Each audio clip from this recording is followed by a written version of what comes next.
tous et bienvenue sur la chaîne Kung Fu Philosophie. Aujourd'hui, on va aborder une autre des postures les plus importantes du Kung Fu, qui est la position de l'archer. Commençons avec les noms en chinois. Pour ma part, je connais cette posture sous le nom de Jiningma. Il y a plusieurs orthographes en phonétique pour ce nom, et vraisemblablement c'est un nom cantonais. Maintenant, sur internet, on trouve beaucoup plus d'informations sur cette posture en tapant le nom Gongbu. Gongbu serait un nom mandarin pour lui. Et là, ça devient compliqué parce que pour le coup, c'est très compliqué de trouver les caractères chinois, les caractères chinois, mandarin ou cantonais, ça reste les mêmes. C'est juste que quand on tape du cantonais, on ne trouve pas forcément les caractères qu'on veut. Donc c'est très compliqué tout ça. Et par exemple, pour Jiningma, j'ai été incapable de trouver les caractères appropriés. Il faudra que je demande plus tard à d'autres personnes dans ma lignée si potentiellement ils auraient ces caractères, mais impossible pour moi de les trouver. Bref, donc je ne peux pas vous définir exactement ce que signifie Jiningma. Alors, ma, ça voudrait dire toujours cheval. C'est là que c'est compliqué, parce que par exemple, si on prend la posture d'avant, qu'on avait vu, qui était la posture du cavalier, on avait donc ma, bu, et on avait seping ma. Sauf que le ma, dans ma, bu, ou seping ma, là, ça se traduit toujours par cheval. Donc, dans l'absolu, on pourrait se dire, mais dans ce cas-là, c'est la même langue. Dans les deux cas, c'est du cantonais, puisque normalement c'est pingma, en tout cas, moi je suis sûr à 300% que c'est du cantonais. Sauf que, d'après ce que je lis, Mabu, c'est du mandarin. Donc, il y a des mots comme ça, qui sont les mêmes dans la prononciation, que ce soit mandarin ou cantonais. Donc, c'est un peu compliqué. Bref. Revenons sur les noms. Donc on va avoir donc Jiningma ou Guma, apparemment, je crois que c'est aussi du cantonais normalement, puisque l'école où j'ai appris le mot Guma me disait que c'était du cantonais. Donc Jiningma ou Guma. Donc, vous voyez déjà dans la prononciation de deux noms en cantonais, ça va être différent. Et en mandarin, ça devrait être Gongbu. Donc vous avez donc le mot Gong qui veut dire arc et Bu. Donc qui ne veut pas vraiment dire posture ou position, en fait, ça veut dire plutôt le pas. Comme Mabu, c'est donc le pas du cheval.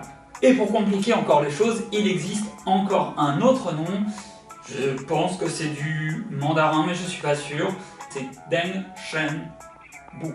Donc Deng, ça signifierait donc gravir, grimper, escalader. Shan, ça serait la montagne. Et enfin, Bu, encore le pas.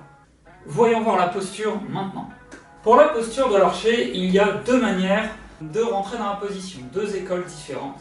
Alors, moi, celle que je pratique, c'est la suivante. Je recule mon pied et je tourne.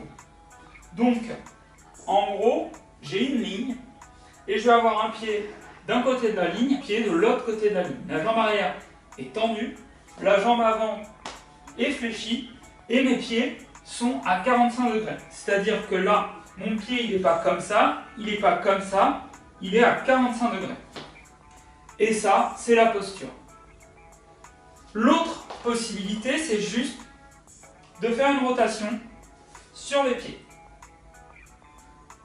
Voilà. Et là, du coup, la posture est légèrement différente.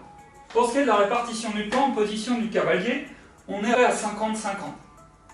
Maintenant, quand on est dans cette posture, on a à peu près 70% du poids réparti sur la jambe avant et 30% du poids réparti sur la jambe arrière. Voyons voir maintenant la posture de côté. Je suis donc en position du cavalier. Soit je recule la jambe, je pousse et je me retrouve en position de l'archer. Encore une fois, vous voyez que mes pieds se retrouvent de part et d'autre de la ligne quand je recule le pied. L'autre possibilité du coup, c'est juste de pivoter sur le talon. Maintenant, regardons la posture d'un peu plus proche. Vous voyez que donc mes mains sont armées comme dans la posture du cavalier. Et ici, mon genou doit cacher mes orteils. Si je vois mes orteils, ça veut dire que je ne suis pas assez fléchi. Maintenant, si je suis suffisamment fléchi, mon genou cache mes orteils. Ensuite, vous voyez également que mon genou n'est pas à l'extérieur, mais à l'intérieur. ça permet de protéger ici, puisque de toute façon l'adversaire va être en face de moi. Donc s'il donne un coup de pied, déjà il y a ma jambe qui protège un petit peu. L'intérêt de cette posture, c'est que quand je veux donner un coup de poing là-bas, si je reste en position du cavalier, vous voyez bien que ça ne marche pas. Maintenant, si je tourne et que je vais en position de l'archer, là, mon allonge est maximale. Ça donne également une bonne stabilité frontale, moins en latéral. Et accessoirement, si vous travaillez cette manière de faire, qui est juste la rotation donc des hanches en pivotant sur les pieds, vous allez gagner en souplesse au niveau des hanches. D'accord? Puisque du coup, vous allez vraiment travailler cette élasticité. Encore une fois, ça va travailler vraiment la stabilité frontale. Pour ce qui est de la stabilité latérale, cette posture, elle est vraiment pas optimale. Comme je l'avais dit dans la vidéo de la position du cavalier, tout ça, c'est une question de polygone de sustentation. Et tout ça, j'en reparlerai dans une vidéo globale quand j'aurai vraiment traité de toutes les postures qu'on peut trouver donc, dans les arts martiaux. En tout cas, les postures principales. Pour tester la posture, il y a plusieurs méthodes. Alors, il y a plusieurs moyens de tester la posture. On peut essayer de tenir sur la jambe ici, voir si la jambe elle est bien tendue, elle est bien solide, elle est bien ancrée dans le sol. On peut essayer de pousser la personne frontalement, donc, en la poussant vers l'arrière, voir si elle résiste.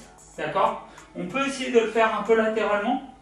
Alors forcément, si vous êtes ici, là, latéralement, ça va beaucoup moins marcher que dans cette posture. Cette posture est beaucoup plus stable latéralement. La manière dont on peut la travailler, donc c'est soit vous optez pour cette stratégie, donc qui est juste de tourner les hanches et de pivoter sur les pieds, et auquel cas vous pouvez faire ce genre de mouvement. D'accord? Autrement, si vous optez pour la méthode où je recule le pied et ensuite je tourne, dans ce cas-là, ce qui est intéressant de faire, c'est donc on avance, on se met en position du cavalier, on recule d'abord un pied, on regarde la direction où on va, et ensuite on pousse avec cette jambe, et on se retrouve en position marché. Et une fois qu'on est là, on va reculer cette jambe, on va regarder là-bas, et on pousse sur la jambe arrière, et on se retrouve à nouveau en position marché. On recule à nouveau, on regarde, on pousse. Et du coup, tout ça, ça va vous permettre d'apprendre justement à vous déplacer rapidement, avec stabilité, et donc à changer facilement de direction. Donc c'est un peu tout ce qui concerne cette posture. C'est une posture qui est très intéressante parce que c'est une posture qui va vous permettre de finir une attaque souvent. Ça va vraiment vous débloquer donc de l'allonge frontalement, mais ça vous permet aussi de donner plus d'allonge latéralement, parce qu'en position du cavalier, si vous vous arrêtez là, vous perdez l'allonge potentielle de la rotation des hanches, et du coup c'est une posture qui est du coup très intéressante pour ça. Donc bien entendu, vous augmentez ici l'allonge du bras arrière, mais vous n'augmentez pas l'allonge du bras avant. L'allonge du bras avant, par contre, ça va être vraiment apporté par la position du cavalier, puisque du coup, là vous allez aussi amener la distance de votre buste dans le mouvement, donc vraiment pour augmenter l'allonge. Donc il y a des avantages, il y a des inconvénients. Après, c'est une des postures de base, il faut la maîtriser. Merci à tous d'avoir regardé cette vidéo, j'espère qu'elle vous a plu, j'espère qu'elle vous a appris des choses. Encore une fois, n'hésitez pas à mettre un pouce en l'air, n'hésitez pas non plus à vous abonner, n'hésitez pas à mettre un commentaire, surtout si vous connaissez les caractères chinois qui composent les mots cantonais que je vous ai dit, donc Jiningma ou Guma par exemple. Vraiment c'est super intéressant. De toute façon, je reparlerai encore une fois de l'intérêt du chinois, en tout cas de connaître les caractères chinois pour développer votre Kung Fu. Et moi, je vous dis à très bientôt pour une prochaine vidéo. Bonne journée à tous.